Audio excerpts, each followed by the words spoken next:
to another handyman corner of the Wandering Yuki Cheeks Cafe, and I'm coming to you right now from my basement bathroom. So when I first moved into this place, first time I flushed the toilet in here, I saw there was water leaking from the back side of it, and then from one point or another we realized that, yeah, this place is not usable, so it was kind of left on the back burner for a long time. And 8 years later, it seemed like there's more problems that came up too, so I thought the next project I'm going to be taking care of is doing a quick, I guess, remodel of this. Because you're not really doing a full reno if you're not working with all the mechanics like your plumbing, your water supply, or whatever, or just redecorating.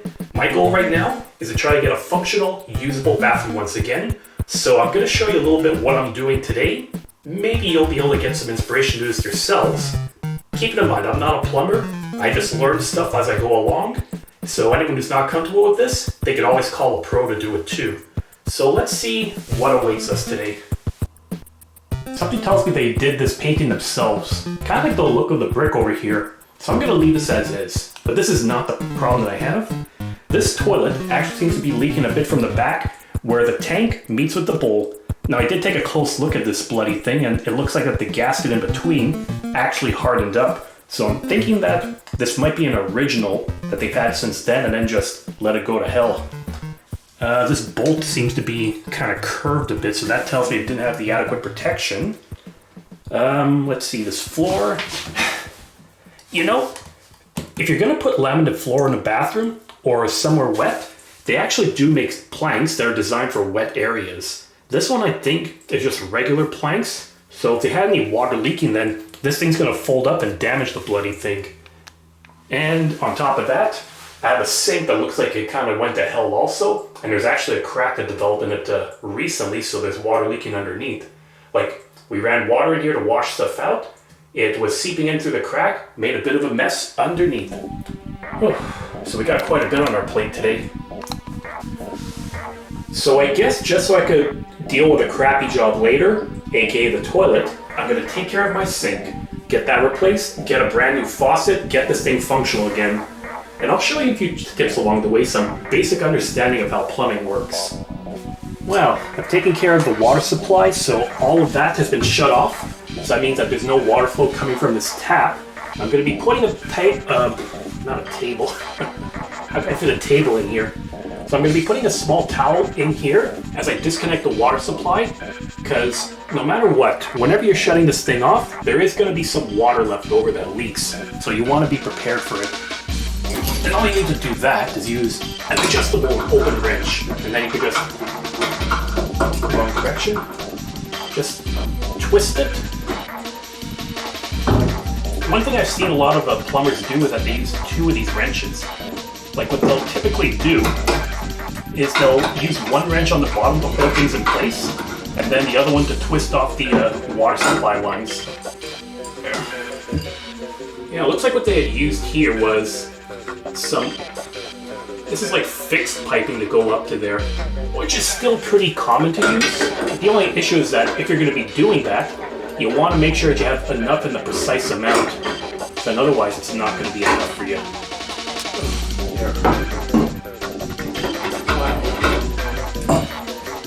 Let's get this taken off. There, this is disconnected now.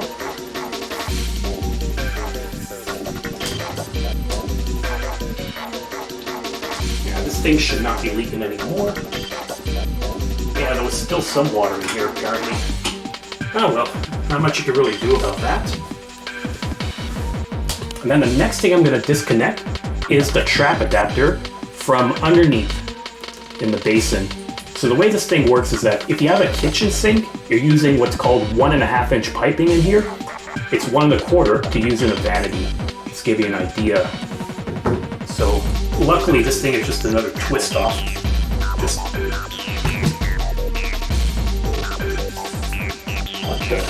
why is this thing still leaking? I shut off the main water. And we're back. So yeah, I ended up checking the water supply and it was fine. But I just think that the water that was still left in there was the warm water, because I noticed that one was the only one I didn't touch. So it's still seems like it's dripping a bit, but that's nothing at all. I've just taken a little bit of protection too. I have one of these caps here. Well, there we are. One of these gold caps I put with a little gasket that's 3/8 of an inch, because that matches with the connection for the piping. So while I'm doing that, I'm taking one of these wrenches, and I'm going to open it up to just give this thing a small snug twist. There. So you just need to give it a small twist to open it up. And then once this is opened up, you should be able to lift up the sink, assuming there's nothing else holding this bloody thing down. There. Alright, so here's how this plumbing works with a trap. You're gonna have, this looks like it's still 1 1/4 inch piping, and then you have these twisting things, and then underneath should be a gasket that whenever you put it on, it goes around this pipe, and when you twist this on, compresses and goes into the gap in between these two pipes, which is what gives you your watertight seal. But I'm seeing like a weird residue. It's almost like this thing was falling apart on itself. I really don't have any other explanations on that. I guess it's a good thing I'm taking care of this now before it becomes worse. So here we go. We got that. However, just to make sure that things are not going to peel apart, this thing can lift, I'm just going to take a putty knife, put it underneath. Because typically what you're supposed to do is put a little silicone to be able to give it a watertight seal. So if there's any water that drips here, it's not going to go in between the sink and the countertop. So you're going to be protecting that. Feel like there wasn't no seal at all. Alright, this thing's removed. Now we can get this back into gear. First, I'm dumping this shit. There, it's dumped. Nasty underneath there. So it's probably a good time to get this all cleaned up and scrubbed, so you don't have any other gunk, paint, caulking. On the other hand, I don't think there was caulking on here, so when they originally put this in, it was never watertight seal. Seems like another questionable case of DIY. Alright, let's get the other sink on.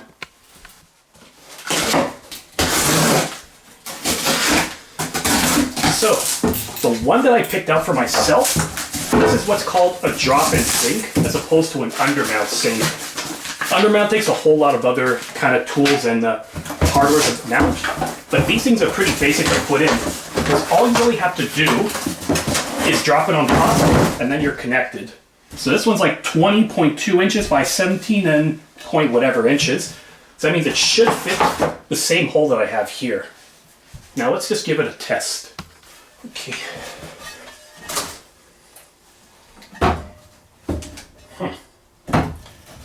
Wow. I can't believe it. This thing... You've got to be kidding me. Wow. They really butchered this up. Like, they cut a hole bigger than you needed for this sink. This does not sit well with me whatsoever. Oh well. So yeah, as you can see, I'm going to have to put the sink in, but then you have to put in the pop-up drain, the faucet, the water line all separately. So that means I'll probably have to be underneath here for quite a bit to do it. Unless I have an idea. What I'm going to do here is I'm going to assemble this before I put it on. Make my life a little bit easier. There. Sometimes you gotta think smart. To give this an extra layer of protection, what I'm going to be using is a little bit of Plumber's Putty.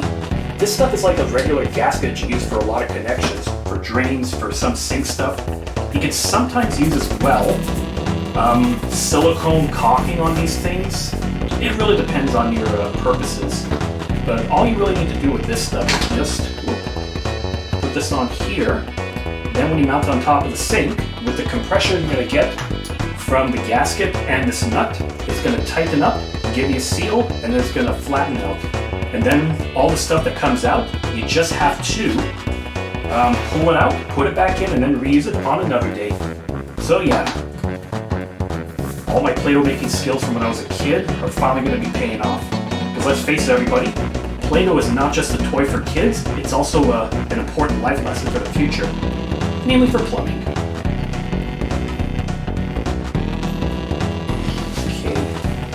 got the faucet onto the sink, putting the gasket, and I'm going to be tightening up these nuts. Just want to hand tighten them, and then you can use a wrench to get the full tightness of it. And as you can see right here, there is some putty that's starting to squeeze out from where I've tightened up a bit. So keep doing that. The other nut.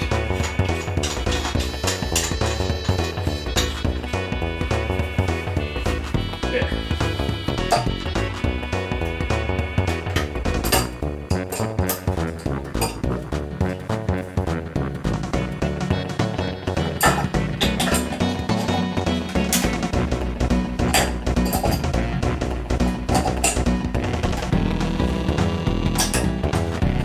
And as for the connection here, this looks like it's 1/2 inch, but I'm going to need to get it to 3/8 of an inch as well. So what I have here is a supply line that's designed for faucets. And I know because all you have to do is read the label to see what it says. It tells you for faucets, for toilets, for dishwashers. Make sure you buy the right one because you don't want to screw it up. This one is 16 inches. I just want to give myself a little bit of extra leeway so that I'd be able to have a bit more maneuverability with this. This is why I would prefer flexible supply lines to those fixed ones that I pulled out, simply because you have a little bit more room to work with. Because again, if you're working with the fixed metal ones, you better well make sure that you have enough room to work with in it. Because if it's not precise, you're screwed.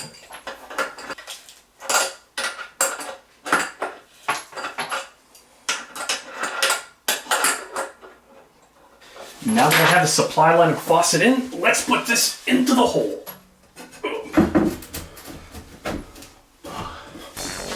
And then, gotta make sure that my plumbing, or the rest of my plumbing, is actually gonna be in motion too. So there we go. Water supply is all connected again. Probably just gonna need to give it a good tighten up. And I've got my pop-up drain connected in here, but I'm gonna need to also give it a good tightening.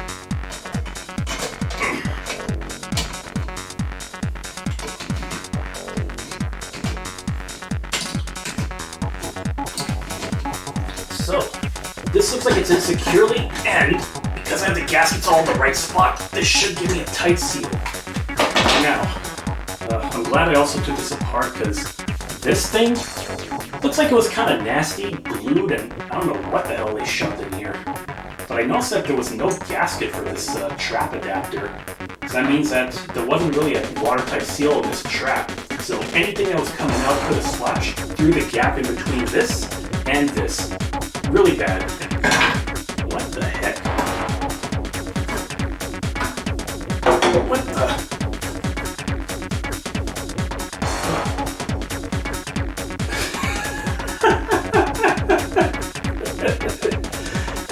They shoved random crap into this drain. Oh boy. This is Alright, if there are any plumbers out there, you have my respect. Because you have to deal with such random shit in this stuff. Literal shit, too. And this is like a fact of life I like to share with everyone. No matter what, keep yourselves a small batch of dollar store toothbrushes, because these things are pretty good at cleaning up any kind of gunk that you might find in your plumbing, if you don't happen to have a drain snake. And, this shit that I find in here, this is unbearable. And I've kind of cleaned out this stuff before. Again, plumbers, you got my respect. Sometimes it pays to actually have old crap laying around in here, because I found this little plastic ring. This is a, not a cup. This thing is the gasket I was talking about. So the way this thing works is that you would have your drain pipe over here. You would put this nut, something like that, and then it compresses into the pipe so that you get your watertight seal. So I'm going to be using that as well. My God. Okay. Gasket's in place. Time to get my pea trap put back in. Yeah, because this thing is shaped like a pea. This is always going to have water. Oh, I lost my gasket. But here's the thing. This thing will always have water in it, like from here to here. Because you know your drain pipes, they're connected to the sewers, so whatever is dumped into the sewers, there's going to be decomposition, whatever, those gases are going to flow into these drain pipes under your house. It's a whole part of the fact of life. You're going to get that. But what these things do is that they have a water seal that there's always water here to prevent the gas from getting into your house. You'll know if you have the sewer gas, if you have the random smell of rotten eggs somewhere in here. It's gross, and in the immortal words of George Carlin, and it's bad for you. You don't want to be inhaling that. So this is the way to prevent it. So if you don't have any traps, or if you don't have any water in them, you're going to get that smell. Now, if you have any rooms in your house that you think are getting that smell, before you get a plumber in, best thing I could suggest you do is fill up some water. Run the water a little bit, because there might be a chance that all you really need is some water in these traps, because this is the guest bathroom. It only gets used like once whenever you have people over, so like once in a quarter, once a year, whatever, and then that could do. Because last thing you want to worry about is having the plumber come in just to tell you to run your water. It's like money that you're spending that you don't want to do. Okay, now let's try this.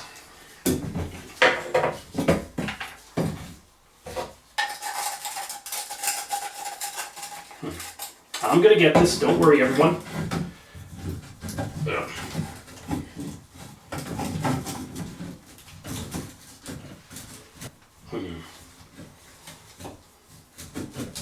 Okay, I might be in a bit of a conundrum to fit this thing now. Okay, I'm not giving up.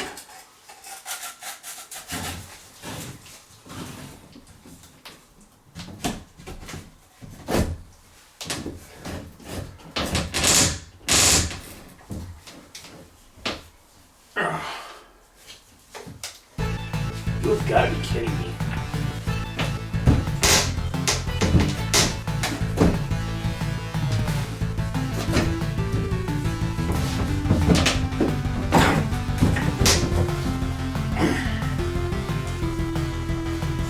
Oh boy. Got a bit of counter space in the way here. Crud. This is not good. Yeah, the shelf is in the way, so I'm making a judgment call to get this thing out. If I really need storage, I'll find a way around it. Oh boy. Now how am I going to get this thing out?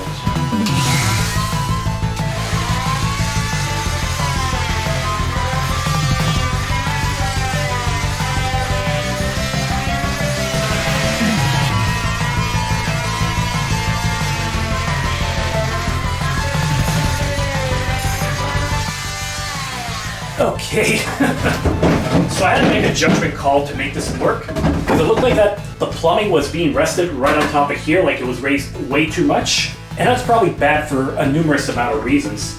And take a look at this thing. It's like they cut a hole for the plumbing, but very shoddily, and my guess is this is where the drain was supposed to go to originally, but it was just resting like along here and everywhere. Like, I'm not even gonna ask questions anymore. Again, I just want to make this functional. Eventually, the vanity can be changed to something a bit more, I guess, proper looking. But this will get the job done for now. Now I have no obstructions. Let's see, and the sink should be okay. So, time to get this all connected. And I guess as a good practice too, if you're going to be working with threaded piping too, it's probably a good idea to use Teflon tape. Because you have the rubber gaskets that I'm going to be using here for the connection, but because you don't have any kind of other protection for that, you need this to give it a seal. Okay. And also that other one that I used, this I'm not even going to bother with. I found another gasket that's going to work even better. So now let's see what this is going to be like without any obstructions. Oh, I realized something else too. This thing wasn't even connected properly. It looks like I had it butted up here. What you should do is look it through here so then it connects underside like that. Ugh, my God.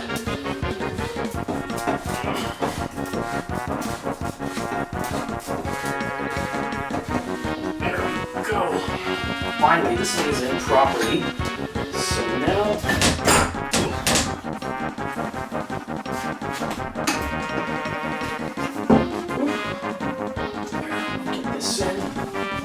disconnect it.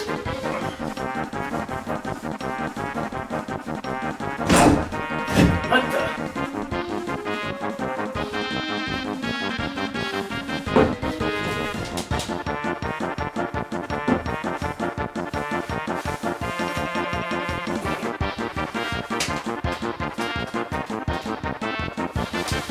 Oh boy, this is not going the way I wanted it to. I'm gonna make this work. Plan B, I did not use that gasket. I instead used more Teflon tape because it's all threaded. So this thing is all in tight. Not perfect, but it's probably the best it's gonna look for that. Oh boy.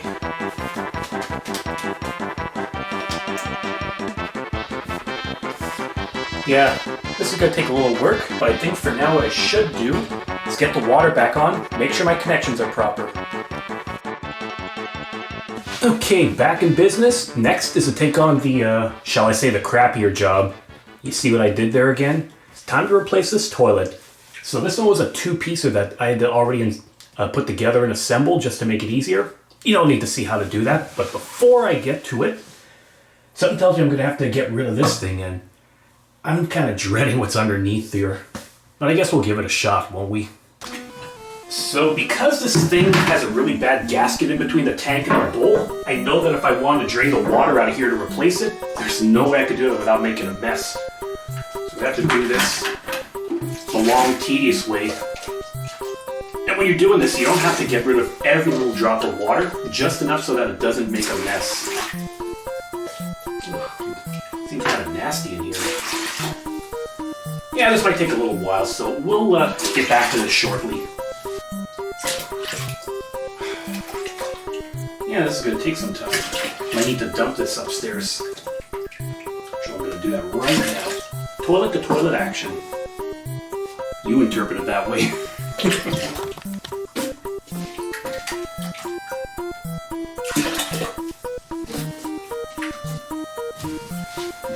Once you get to the end, you're probably going to need also something else to get it pulled out more than just a cup. Well, because in most cases you would be able to flush it and then you drain most of it. But you know my case. So you might have to get a sponge. You could also use like a turkey baster.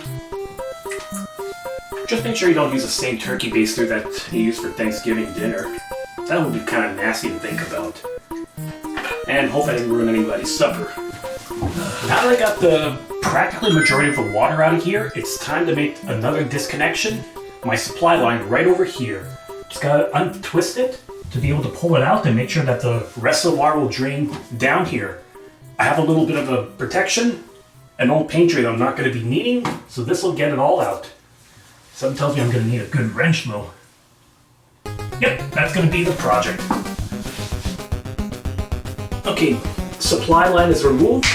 I'll apologize for before because it didn't look like it worked as well for me. So next thing you're going to need to do is disconnect these bolts that are hooking up to the floor. These, as you can see, look like it's really bent and it's all rusted, so if they weren't rusted, you'd be able to use a wrench with that. But in this case, you're going to need a mini hacksaw. It's also designed to help you install tight corners.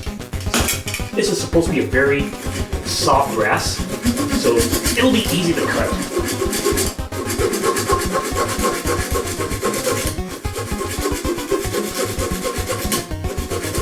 We're going to be revisiting this hacksaw later on. And when you do that with the new toilet, make sure that you're not going so hard you're scratching the china. You don't want to cause any cracks in a brand new toilet, that's for sure.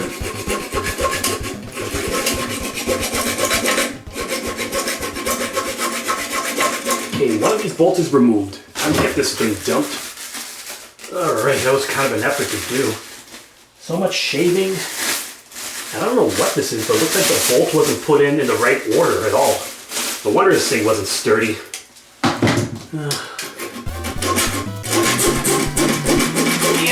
That would do. Alright, this side's done. Time to get to the other side.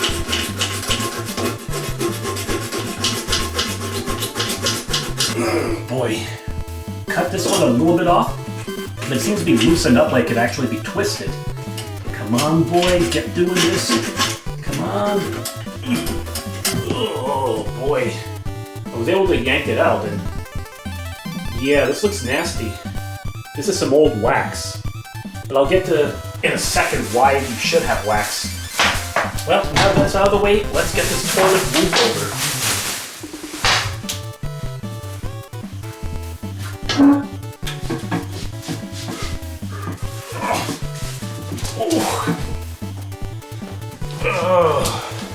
Okay, the flange is exposed. I'm going to be getting it closed up so I don't get sewer gas coming in, more so than usual. There. McCafe.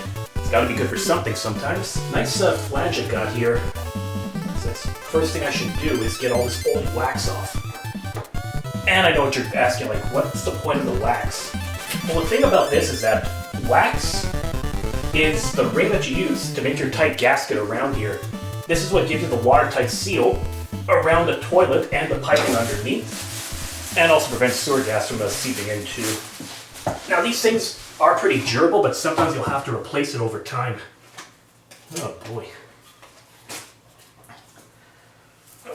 Nasty looking. And I just had this thing I bought from Dollarama, a couple of bucks to scrape it off, because I'm not wasting my good tools on that. That is for sure. I've got that old wax ring removed, and the toilet's blocked up, so should be ready to swap up. But I'm going to do a few inspections just to make sure.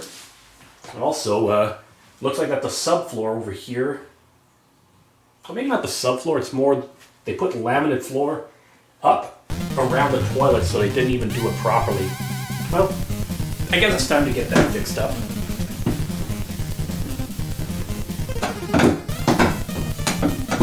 Seriously? Ugh. Okay, these baseboards are hard to remove than I expected, but that's not what's shocked me. Add a little bit of fill here. How do they fill it up? Drywall mud. Come on, people, that's not what you do. Baseboards are removed, so now I can get to work on removing this old floor. And, oh, broken off piece of a pencil. How do you like that? Treasure in the wall. How lovely. What the? Oh, look. They nailed this into the floor. Oh, for God's sake. Boy.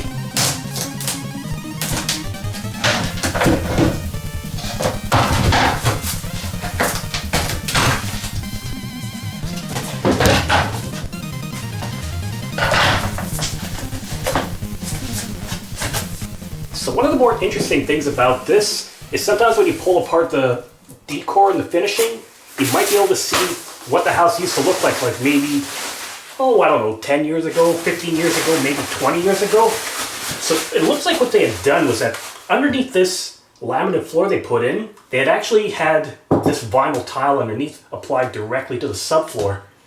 I mean, for a basement bathroom it's fine, and laying another floor on top of a floor, you know, it's not that uncommon. But I don't think I'm going to need this, because the finish around here and around the toilet don't look so good. So I'm just gonna fix it up with something brand new. Well, heard a good life lesson at one point. Anything can be resolved with a hammer, and anything can be used as a hammer. So, have an old putty knife that I've been working with, along with rubber mallet. What I've been doing, I've been removing all this old tiling that's over here, because it looked like it's in bad shape. They painted over it, they just left it over it. So far I've just done around where the toilet is. Obviously it's not looking perfect, but the only way I could get perfect around here is if we were to gut this, have a full remodel, renovation, and that would be a couple $1,000s that I don't want to spend right now. My goal, once again, just get this thing usable for the first time in 8 years. So with this amount of tiling I've already reinstalled, I'm going to be able to get the toilet put into place. I'm going to have to do a few checks just to be sure of a few things.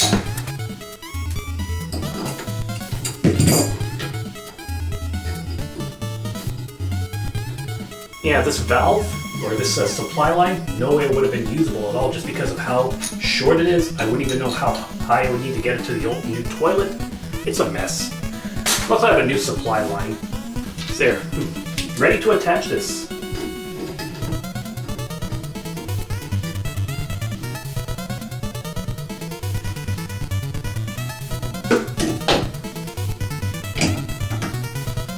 The trick is that you use 2 wrenches for these things.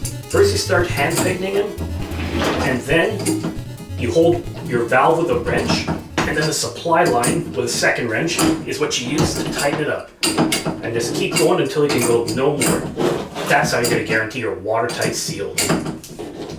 Yeah, I have a new valve in here that I could probably use, but maybe down the road when I'm a bit more confident, I should be able to do it. So there. The reason for this, like I probably mentioned earlier in the video, you never know how high your toilet is going to be. So if you're using like a fixed line like my previous one, you have to make sure that it's at the right height and the right distance. At least with this, you have some flexibility. Because let's say the toilet is here, I could just curve it up like this and it's still going to be fine. Just like that. In terms of the watertight seal you're going to get between the toilet and the flange, well, actually I probably didn't explain it. The closet flange is the attachment you have at the bottom of the floor, which attaches to the structure of the house, and that's what the toilet attaches to. But it's only porcelain to, I want to say it looks like it's cast iron, like something really old school, not exactly PVC like they use these days. At any rate, that's not going to be a watertight or airtight seal. So what they always include with these toilets is what's called a wax ring, which is what it implies. It's just a ring of wax that you put on the flange, press the toilet on, then you're going to get that seal. This is the one that came with the toilet, but I decided I'm going for something better. Mine that I'm going to be using here is a bit thicker, and it also comes with a rubber horn that helps to direct the water down into the toilet. I mean down into the drain, so it gives me a little bit of extra protection.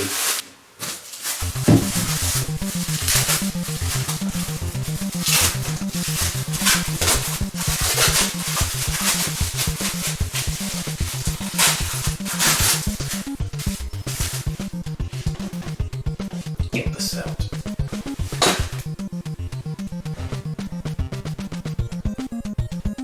There, just want to make sure it's center. Now to get the toilet. On second thought, round two, I realized I forgot one other piece of ingredient here. You need something that's called the closet bolts. So what those are these kind of bolts that are going to go directly into the flange. And these look like they were put in improperly last time, which is why I kind of shifted a little bit. Well, might have shifted for other reasons, but that's all technical stuff I'm not even going to get into. So the first step is you have these parts of the bolt. Keep forgetting if I'm on camera or not. This goes into the toilet. You will put this on the top.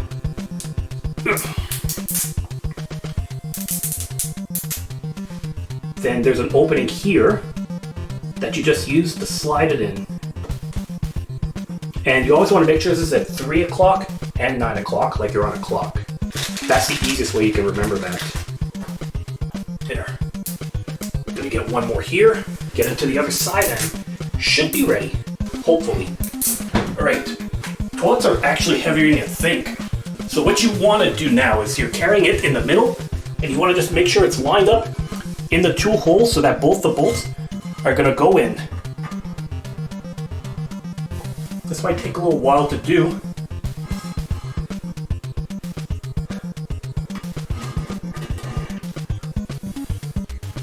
There. All the bolts are sticking out, so that next thing you do is you keep pressing it so that the wax seal squeezes up and it compresses until it's on the floor.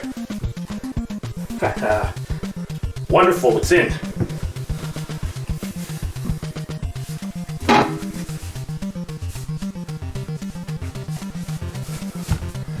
And you're going to know you're doing well because you're going to feel it compressing. So I think I know what happened last time. The toilet that they had put previously was missing one crucial element to this. So first thing you're going to need to have is one of these white caps here that holds it in place.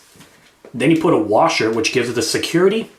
And you put this bolt in, or I mean this nut, tighten it up, then you're going to get your full seal. If you don't have this plastic ring, that's going to let this bend out of shape. And make sure you put it in the right way. On the top there's a surface that says this side up. I think my previous owners, they redid their bathroom, put it the wrong way. So do that. Plastic cap, washer, nut. And then you keep doing this. Ooh. Oh, I think I overexerted myself. There.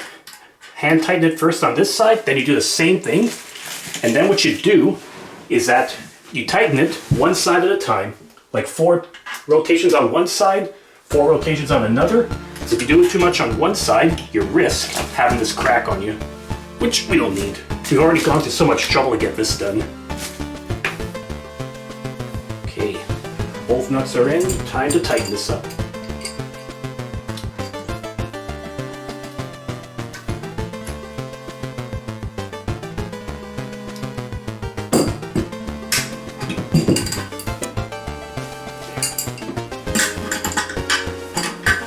There, this thing is tightened. So now, I guess we can start filling this. Oh wait, there's one more thing to do. Because these, well, I just fell on my ass. So if you look carefully, let me get this lay over here. So these bolts, they put at a certain height because they don't know how high your toilet is going to be. So this cap is not going to fit. What you got to do then is use a hacksaw just to cut off a little bit so that it's able to snap into place here. And you want to be gentle with it. Okay, actually cut it off enough that it should snap off. There. Alright, that's how you do it. So one side down, one more to go, then to run some tests. So now that I have both the bolts off and cut, it's time to get this water supply going on right now. So you just want to make sure you don't have any leaks when you're installing a new toilet. If you have a 2-piecer like I just put in, you have a number of spots. Your supply line, you got the gasket over here between where it flushes from the tank into the bowl, the bolts that hold the tank to the bowl, even underneath you want to make sure it has a tight seal. So we're about to test this out. And if I fail, you'll get to see me fail live on camera.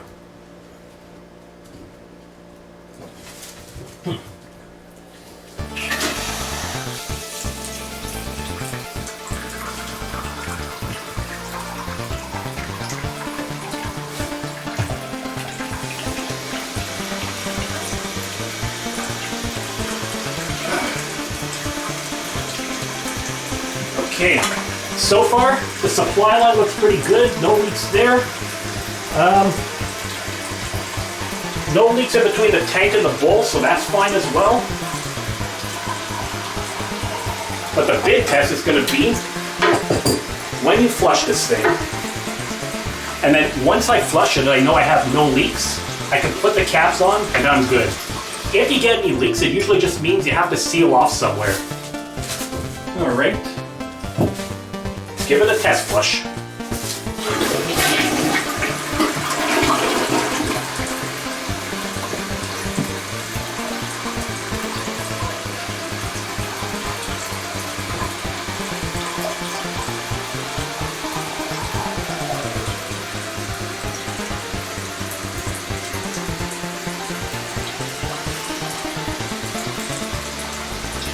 Nothing here. Nothing here either.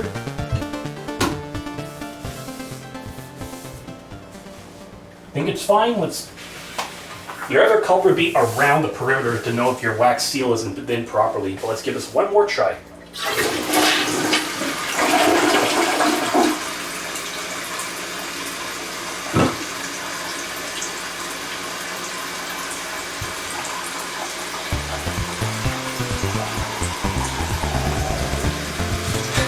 We have a functioning toilet now. Beautiful. As beautiful as a toilet can be.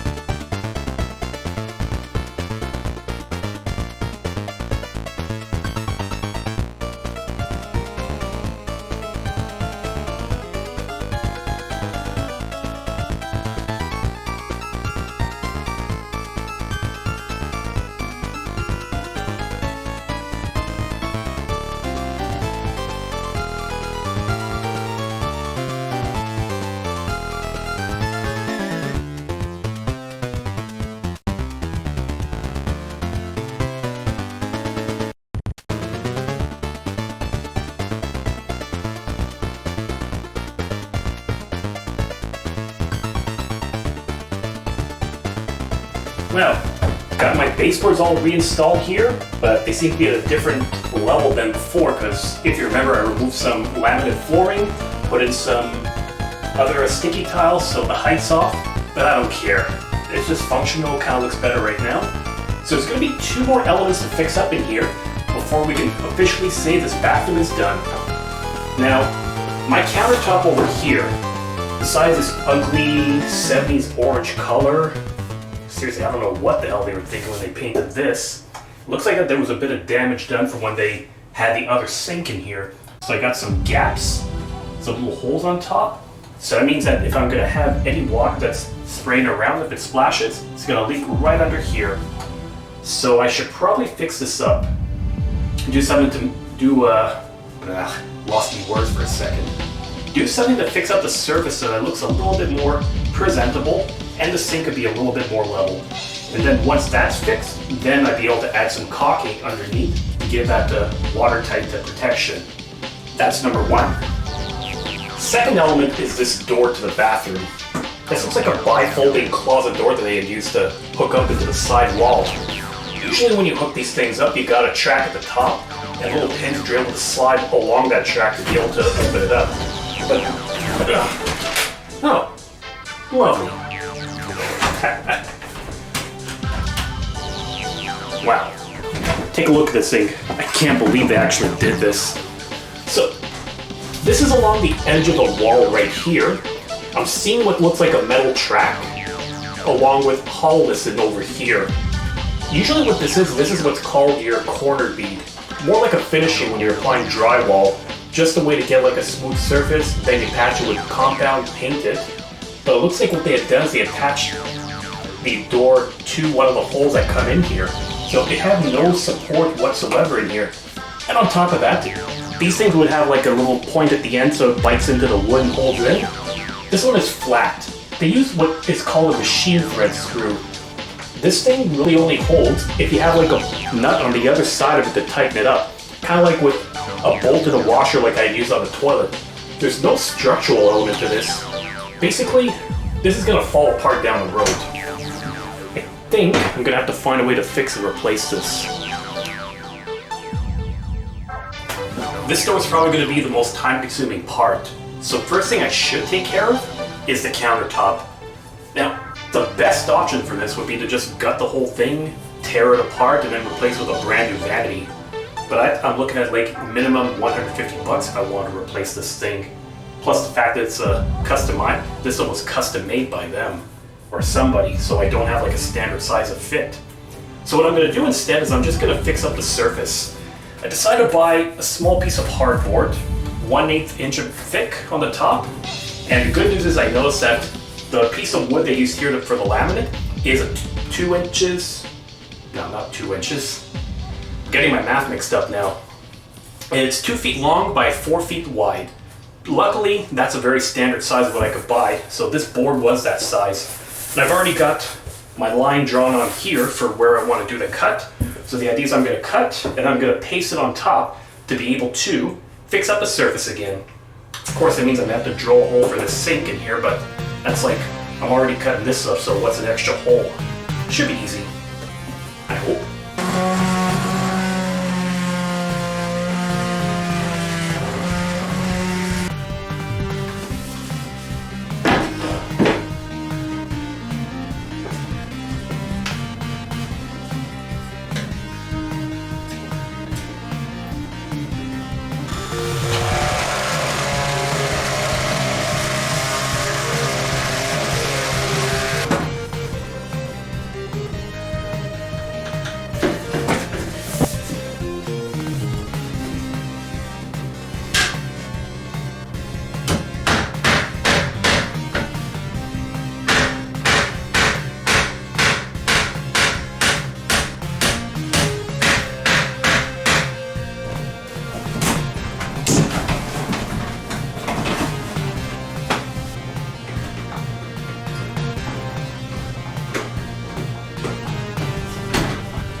instead to use 2.5 finishing nails instead of 1.25 inch, which is all I have.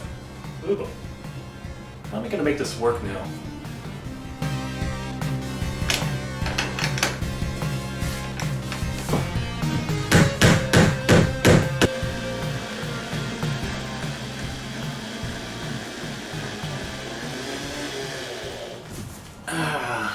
Well, it actually worked on this side. So, I probably didn't explain, but let me explain this part. I did buy a pre-built door frame from the hardware store. Already was like pre-sanded or pre-cut to be able to fit the hinges and the strike latch for the door. Had to do a few adjustments to make it fit.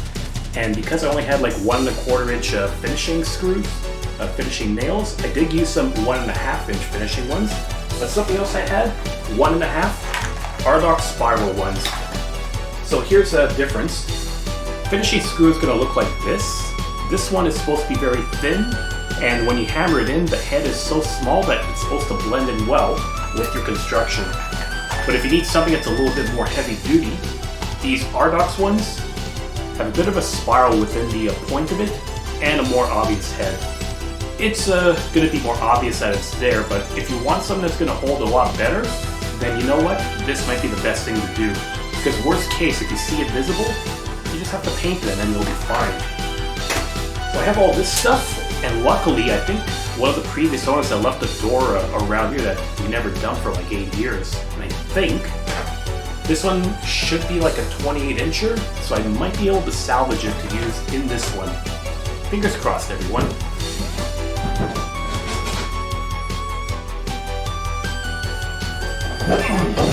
Good lord. Yeah, talk about a really crappy paint job. I mean, the finish was nice, but I see black, red, a whole bunch of other colors here. It's like they thought, fuck it, let's just paint this thing. Almost like it was a kindergarten project. But you know what, if this gets me to eliminate spending another, I don't know, $70 for a door, then hey, I'll take it. Worst case, this could be painted over. Now, I just trimmed this thing outside because it was 80 inches high, and my frame is about 79 inches high. So I just need to get a good 1/2 inch off of there, just to make sure it fit properly onto this. I keep forgetting that. Wood, hardboard, it creates so much dust with power tools. Just remember, cut it outside. Now, let's get this thing on. Time to align this thing. Yeah, somebody had already put a chisel here from wherever this door came from. It's not going to line up properly, but I'm thinking I could probably still do decently if I just screw it anywhere else onto this. Because I don't think this is just going to be a temporary basement bathroom. Nothing too fancy that you got to worry about. Okay, needs to go a little bit higher.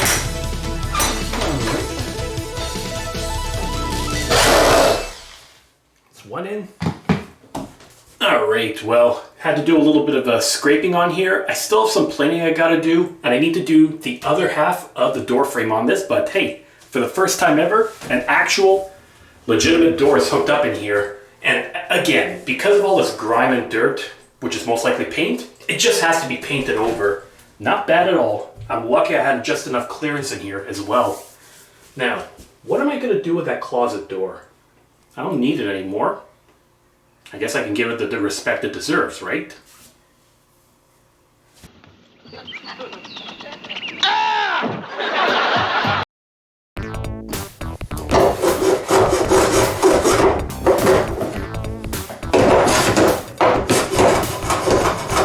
So just in case you're wondering by the last scene like what I was doing with the door, well, here's a little trick for you.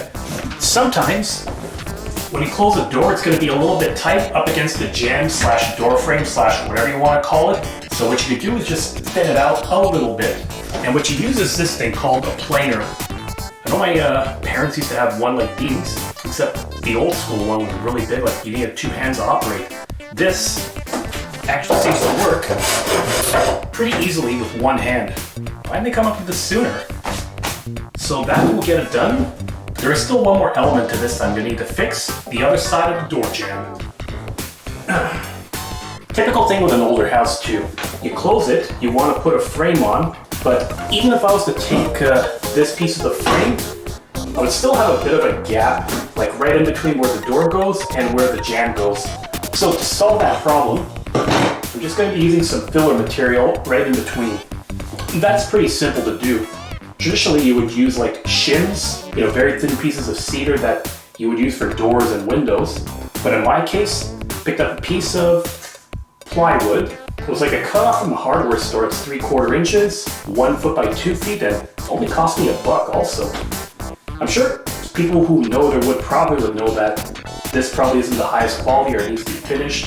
But in my case, I just need something for backing. Because, and here's the trick, you put the piece of wood right here, that's 3/4 inch, and then this jamb is going to be 1/2 inch. So put that in, and then you're only left with a gap of 1/8 inch. That's kind of how much you want to have it at. Easy enough to do. So I'm just gonna nail slash screw slash get this thing installed.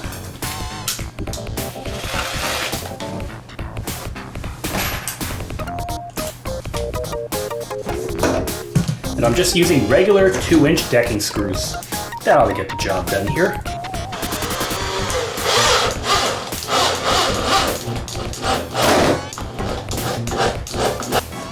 And you don't have to worry either if there's too much of a gap on each end of the plywood, like if it's exposed here and here, because 1, the jamb is going to cover this backing up, so you don't need to worry. And 2, typically what most people will do is they'll take like these pieces of molding, which you would use as a baseboard here, and create a door frame right around it as a final trim. That's the trick. Trims are just for hiding your construction.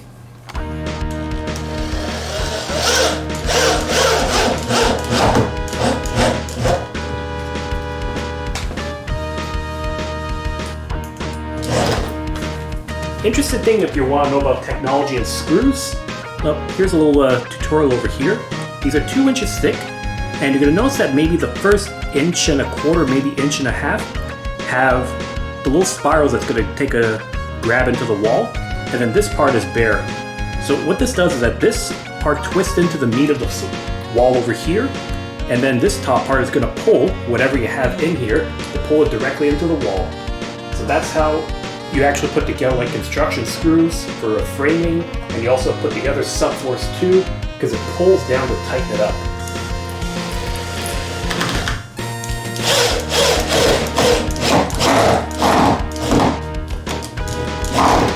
And I'm sure if you were to look in an old house like mine, or sometimes older, a lot of them what they would have done was just use some nails to hold it in, which would have been good at the time, but trouble is that sometimes those nails could pop out, and then you're going to hear, in the case of a floor, just the subfloor that's around that loose nail is going to keep moving up and down on it, and the friction that's created between the subfloor and this nail is what causes squeaks.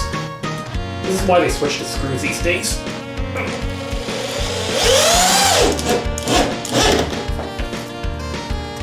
Alright, I think this is tight enough.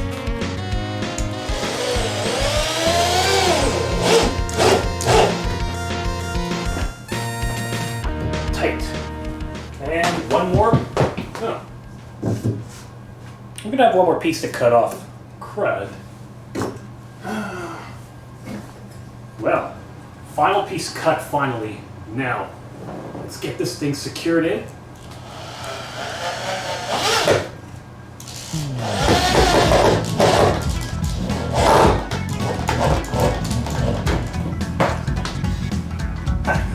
Tight as a rock, or solid as a rock. How's the expression go again? At any rate, now this is in, time to get the rest of the jamb in. Well, slight conundrum. The jamb comes pre-drilled with the hole for the latch strike to be able to lock it in place. Trouble is, the way that I cut this thing seems to be a little bit off. Like, I want to say I'm below it by around 2 inches maybe. So I'm gonna have to trim this thing down a tad. 2 inches might be enough. Thank God. Cut off a piece this much. Let's see how this is gonna line up. Now, oh, hang on. Here we are. Should be okay now. Excellent. All right, time to hammer this in place. Now my trick here is to make sure that I don't hammer this through where the screws are, because then otherwise that is not going to hold well whatsoever.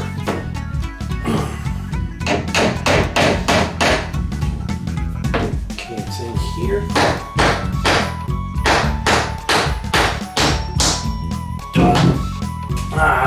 Hate when they do that. And there goes a perfectly good nail. Well, that's 1 out of 350 that I can't use. Alright, round 2.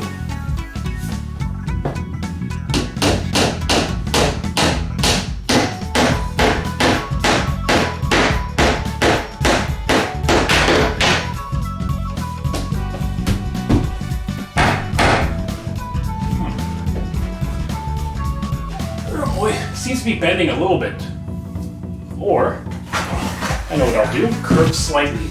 So I'm gonna add a little bit of force here to hold it in place, and then this nail ought to hold it in properly. There we go. Okay,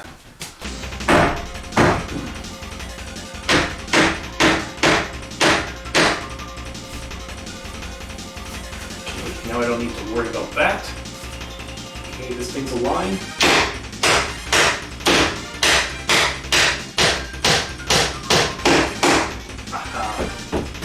Bent into place. Okay, now that I got that there,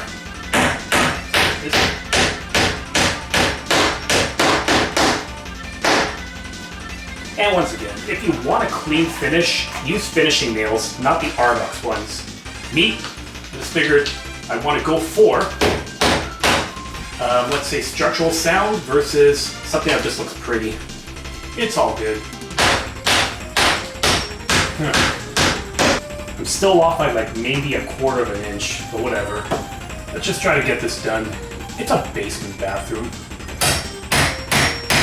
So what I'm doing here is I'm using just a chisel to knock out a little bit more wood, which will give me enough room that the latch can actually close up in the door. Just like that. This is usually how you would trim back a door frame to be able to fit the hinges and the latch straight. Okay.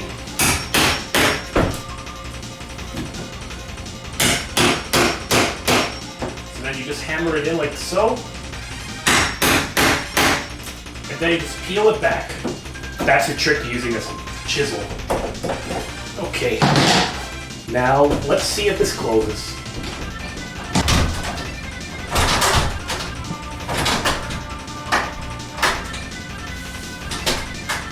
Still off by like maybe 1/16 of an inch.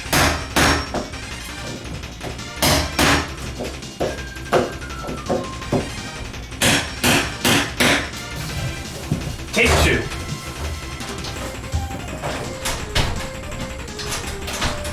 Still, huh? Well, while I'm trying to fix this thing up, I know something else I could do. The paint is coming off of this handle. I gotta replace this thing anyways.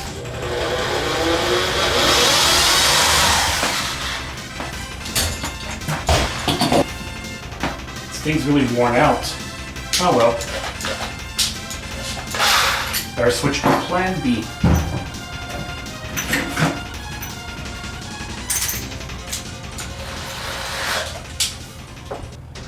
If the Phillips head is worn out so much, switch to a Robinson.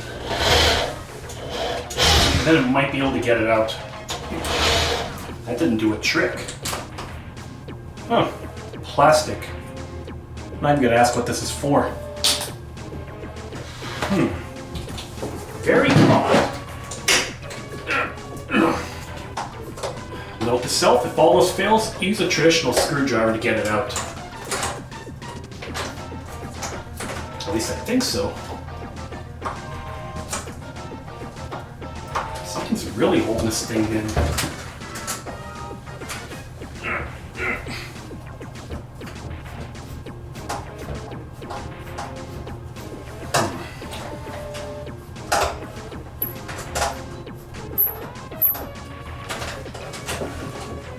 Is this locked into?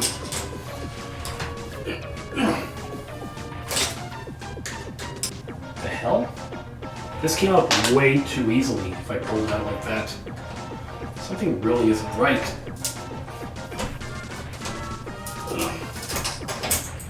Alright, there we go. So yeah, I don't know what the deal was with this thing, but that suffice to say that it's time to get the new knob in. These are pretty simple to put in as well. Like, you can even do it at home if you want. Just have to, you already have a pre-drilled hole, and you just have to fit everything in, screw it back in, and then voila, piece of gato.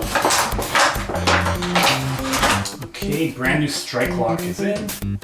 Let's get this aligned.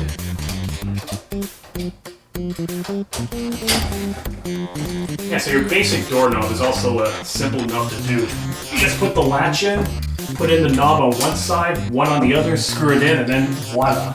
It's a piece of cake. Very easy do-it-yourself job. And again, anything is easy compared to everything else I've done. Toilet, sink, shitty plumbing.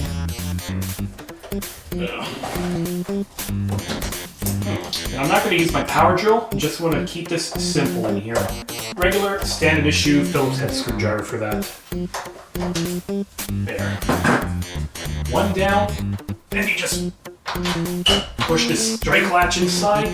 Now you just have to align the holes in here.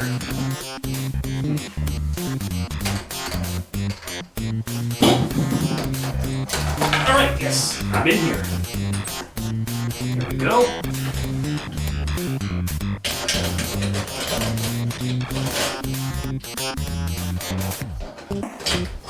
Ah, now it's in. That should not have been so complicated.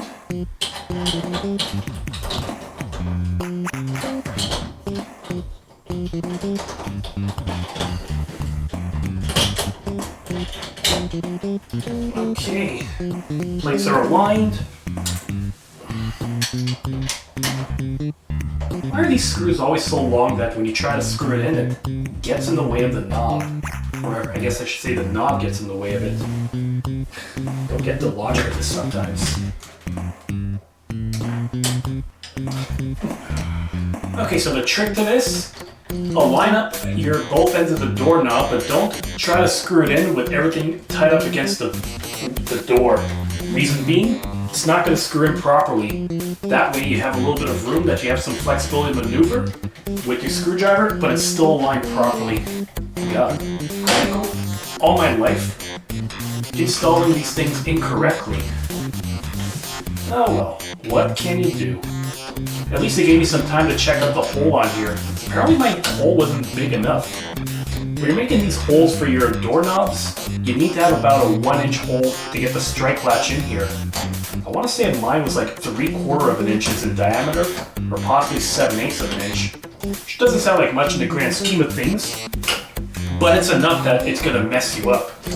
Maybe that's why they abandoned this door. They screwed it up and then just left it for us to deal with. Oh well.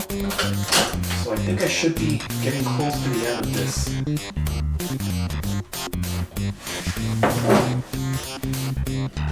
So you'll know you install this thing properly too if when you turn your knob, the latch comes out loosely enough. If it's too tight, something's wrong, you gotta take it out and redo it again. Better to do things a second time to make sure it's done properly than let it get done half-assed. Am I right? Let's see, it's tightened up. Yep, it's in properly. Give it a test close.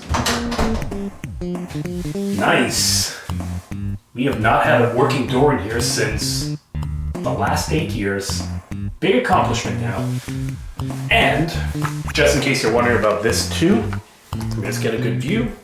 Yeah, you're going to see this gap here. That's completely normal. And here's the reason why it's completely normal too. It's because you don't know what the size of this is going to be. And what they do include too are these other parts of the jam that you put around here. This is going to be like at least 1/8 of an inch to 1/4 of an inch thick. So it should be enough to cover up any of the gaps around the door here. So when it's closed, it rests on this. This is awesome. Let's get started on this. I could say I could get started on this, but it's raining right now. I gotta wait to do my cutting outside. Ah well. The important thing is I have a functioning door.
What the?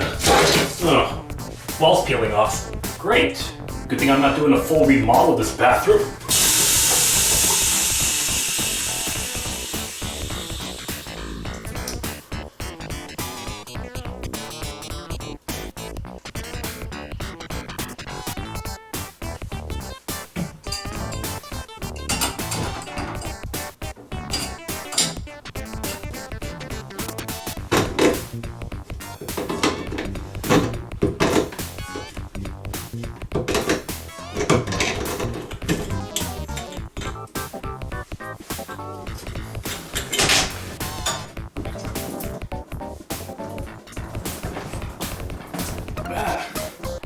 Just when you think you get every last drop out, there's still tons of water left in here. God dang it. Well, good thing I have a toilet I could dump extra water in just in case now, unlike when I did this thing previously. Brilliant. Just about the right size that I need. So that's going to be perfect. Now, what I'm going to have to do is drill a hole just big enough that this thing is actually going to fit, and then I'll be able to put the sink right through once more, so it's properly aligned. Because yeah, as you probably saw before, if you look at the way this thing was cut, the old sink had some kind of clips that are on the sides here. This was probably from some plumbing that was done very shoddily. So what I'm trying to do is just cover it up so I don't have any gaps left on it. This board that I cut up should get the job done. And if it's not perfect, well, it's a basement. Nobody's going to care. Plus, I'm going to be able to finish this off with putting back the quarter round as well. So that's done. Let's see if I can get the hole drilled up. And of course, I'm going to have to hold this down if I want this to be steady. So these old glass panes were left by the previous owner from Projects Unknown. So I'm going to use this to kind of weigh it down while I'm cutting this thing. Let's see. Okay, I think I got a good idea now.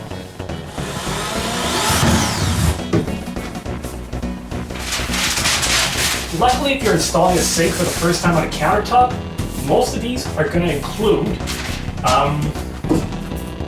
a little template that you can place on here that you can trace along and cut around over here. So I've got my center hole for where the plumbing drain is going to be located. I just need to cut around the perimeter here, then just punch it all out. To do that, I am going to be using, I guess I can get some more light here. I'm going to be using this mini laminate cutter that I just discovered. It's like this thing here. You just trace around the perimeter, like that. Then apparently you can just punch it out or cut it off. We'll see how it works.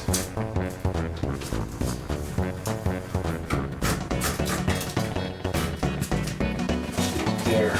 Mostly been traced over. Had to get some masking tape to hold this in place. So, okay, not exactly a clean cut, but just enough that I can work with this. So I can just trace over all this again, and then hopefully it's all good. Finally, took a little bit of effort. This cutter didn't do as well as I hoped, so I needed some help for my little oscillating hole I've been putting to good use. Can you believe it? 30 bucks a Canadian Tire on sale, and it's done a lot. So I've opened up the laminate to fit the sink that I'm going to be putting in, but I do have some old countertop that's still around here that I am going to have to cut open to make a little bit of a wider hole for us.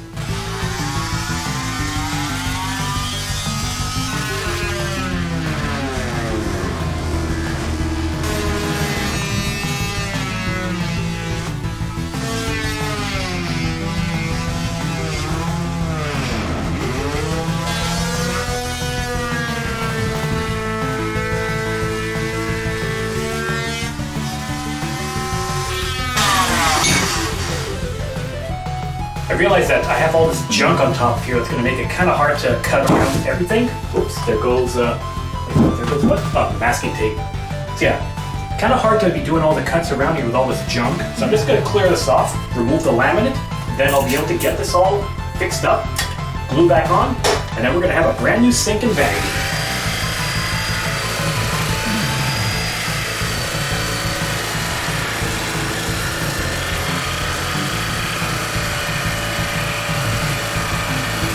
Yeah, Jigsaw's a lot easier to do these cuts. So I've got all of my perimeter around here. Some piece of the counter has been taken off. Let's see how this fits now. And, bit of dust. Lovely. Better sweep that up first. Okay, let's do a quick test to see how this fits on. Great. Looks like it's going to fit perfectly.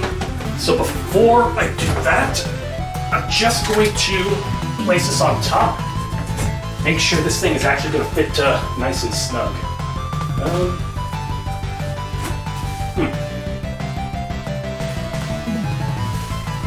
Fits well on top. The piping is another question. I'm going to make this work too. Okay, I figured out my problem with the drain pipe. I'm not going to get into the details of that because that could be a potential video down the road, but it's all taken care of. So now that that's ready, I'm going to be using some construction adhesive to glue the board right on top. This stuff is super strong. I used that on my coffee table when I was working on that a little while ago. This, once it sticks, nothing is going anywhere with it, so you're going to have a lot of protection with it. It takes about an hour for it to really, let's not lose any here. It takes about a good hour for things to settle and to compress.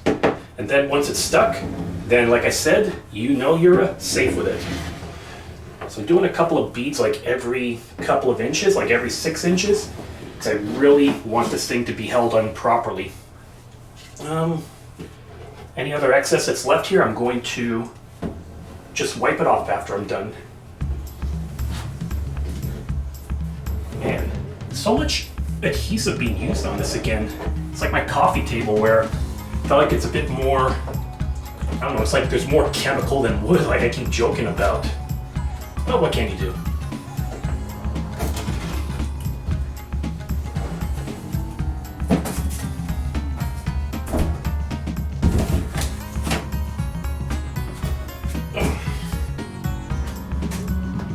There.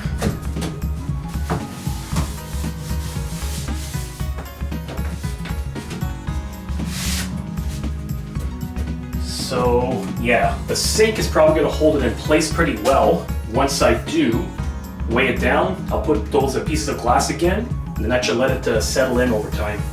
First, one important step you got to do too. It's usually a good rule of thumb that whenever you're fixing fixtures to a fixture or fixing them somewhere, your best bet is to have it caulked in so that you're going to have watertight seal and you won't have any leaks. I've got kitchen and bathroom silicone that I'm going to be applying here. You don't need too much though, you just need like maybe a 1/2 inch bead, maybe a 1/4 inch bead. Ooh, hang on a second. There, got it opened. Let's get the bead going.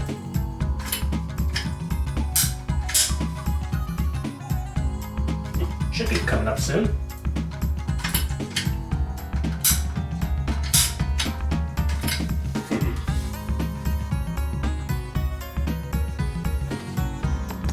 There. Got it all opened up. Let's get this thing all applied. And you're not going to notice anything on camera most likely because what I'm using is a clear silicone. It doesn't need to be like completely white. Just needs to have a bit of a seal around here and keep it watertight. Hey, what the hell's wrong with you, dude?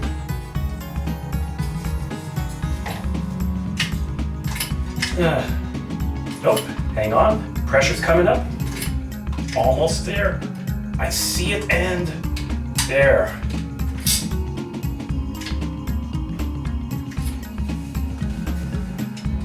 Yeah, caulking is a super simple tool and a supply that any homeowner can use, honestly.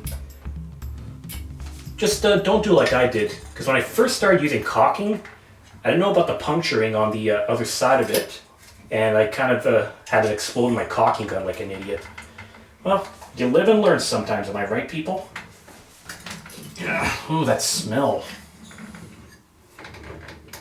There, I got a good amount in, so this should give me a bit of a tight seal. Well, actually, let's apply a little bit more.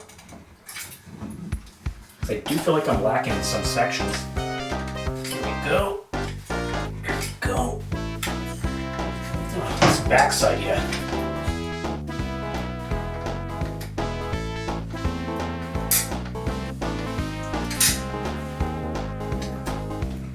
Voila, good to go. So, just gonna make sure I'm on this plastic so I don't make a mess. Let's drop the sink in now.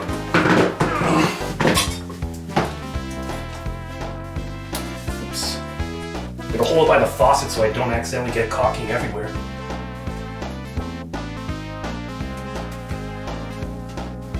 Alright, yep. Good seal now. This is the way it should be. Alright. So I just have to reconnect all the plumbing, the water supply, and then once this thing is dried up, once this thing is settled, I'll probably just have to cut a little bit of the board. But basically, we now have a finished bathroom. A functional bathroom for the first time in 8 years. I'm okay with that.